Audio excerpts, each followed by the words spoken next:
Good morning, one and all. The paper I'm presenting today is Functional Outcomes of Surgically Treated Tibial Plateau Fractures using three-dimensional printed models versus radiographic assessment, a randomized control trial.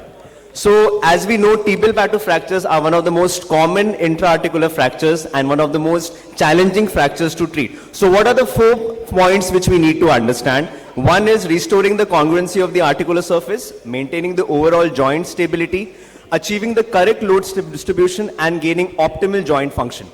The primary objective here was to compare the functional outcomes of tibial plateau fractures using 3D printed models and a radiographic assessment where we use the HSS score. The other objectives which we measured were the operative time, the intraoperative blood loss and the number of C-arm shoots which were taken. This is the 4-1B and the 4-1C fracture which was included in this study. Patients between age group 18 to 65 years and patients willing for surgery. Exclusion criteria were fractures other than 41B and 41C, patients who were pregnant, compound fractures and with neurovascular injuries. There were 15 patients in each group. Group A was the 3D printed model group and the group B was with just preoperative 3D CT scan. We used a 16-slice 3D CT scan.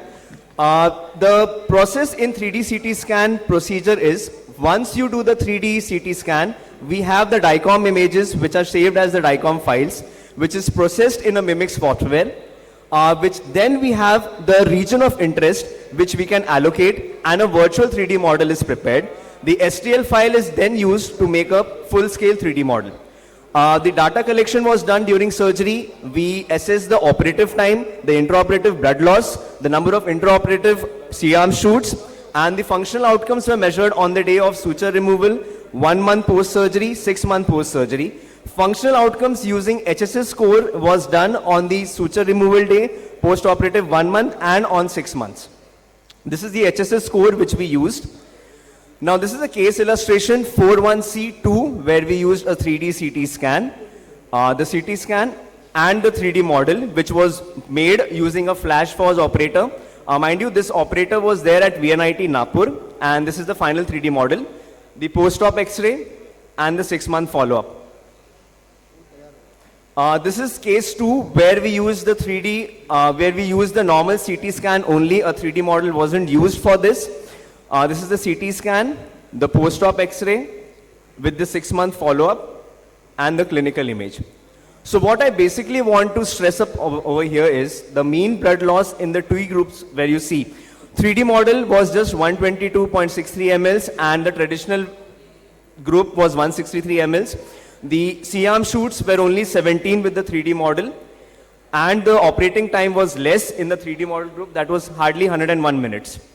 The HSS score was significant and better in the 3D model group which was 69.67.